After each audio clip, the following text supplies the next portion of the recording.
Shalom Bracha. Voilà, on va faire un cours sur la paracha de la semaine, les deux parachiotes qui sont collés, sur le sujet Maaseh Avot Siman Avanim, les agissements des pères sont un signe pour les enfants. Donc il y a la paracha d'abord Tazria. Tazria, c'est celle qui ensemence. Donc si la femme ensemence en premier, c'est un garçon. Et si l'homme ensemence en premier, c'est une fille. Donc dans le Tanya, c'est expliqué ça représente quoi le garçon et la fille. Donc le fait d'ensemencer en premier, de faire une action, de faire une mitzvah, de faire la volonté de Dieu, donc ça ensemence au-dedans de nous l'amour de Dieu.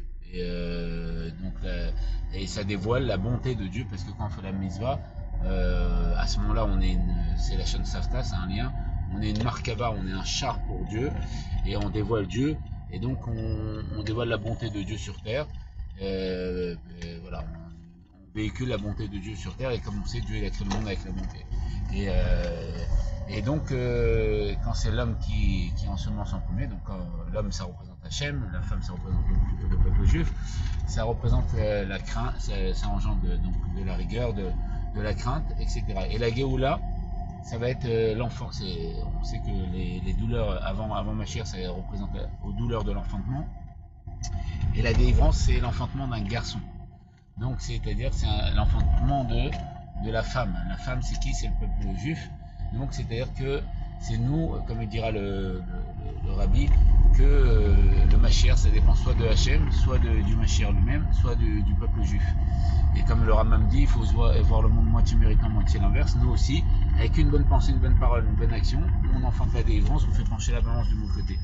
Et donc, dans cette façon de voir, donc c'est grâce à notre amour, grâce au fait d'aimer Dieu et de faire la volonté de Dieu, parce que Ava c'est Gematria Echad, c'est valeur numérique 1, c'est le fait de faire 1 avec Dieu et de dévoiler aussi ses valeurs numériques. Avi, notre Père, quand on fait 1, on dévoile Dieu, et donc ça va enfanter la délivrance. Grâce à notre amour pour lui, en respectant sa volonté, on va dévoiler Dieu sur terre.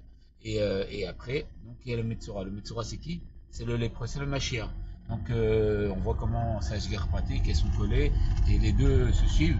C'est grâce à notre amour qu'on va enfanter, en respectant la volonté d'Akadosh Baruch Hu, en faisant ses mitzvot, ses ordonnances, on va enfanter le Mashiach. Et le Mashiach, c'est le lépreux. Pourquoi le lépreux? C'est marqué là-bas dans la paracha, c'est un Adam. Un Adam, c'est-à-dire qu'il est parfait intérieurement.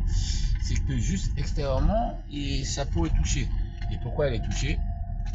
Parce qu'il est touché, comme l'Admoram Saï, une fois, il y a un jeune qui est venu se plaindre de ses fautes de jeunesse, et il lui a montré ses bras, il a dit, regarde ce que tes fautes me font. Parce que comme c'est une âme colélette, c'est une âme qui englobe au-dedans d'aide toutes les âmes de la génération, il est touché par les fautes de la génération, mais de façon extérieure, par les mauvaises pensées, par les actions de la génération. Ça engendre chez lui un impact, mais extérieur. Et le rabbi, il explique que c'est le Motzi Shemra. Le Motim Shemra, c'est quoi? C'est les fausses paroles de la génération. C'est-à-dire que comme on sait que le Mashiach, il y a deux phases. Il y a le Mashiach Ben Yosef et le Mashiach Ben David. Ben Yosef, c'est quoi? C'est qu'il se dévoile le Mashiach, une minorité croit en lui, il se revoile, comme c'est passé à Parashat Kititsa avec Moshe Rabbeinu. C'est que tout le monde savait que c'était Moshe le libérateur. Et après, quand il est parti chercher la Torah, ils ont mal fait le décompte.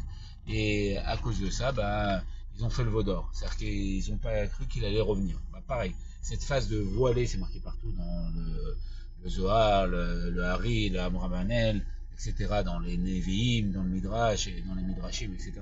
Partout c'est marqué, c'est connu. Il se dévoile, une minorité croit en lui, et après se voile, et après quand il se redévoile, tout le monde croit en lui. C'est la phase de Mashiach Ben David où tout le monde croit en lui, etc., etc.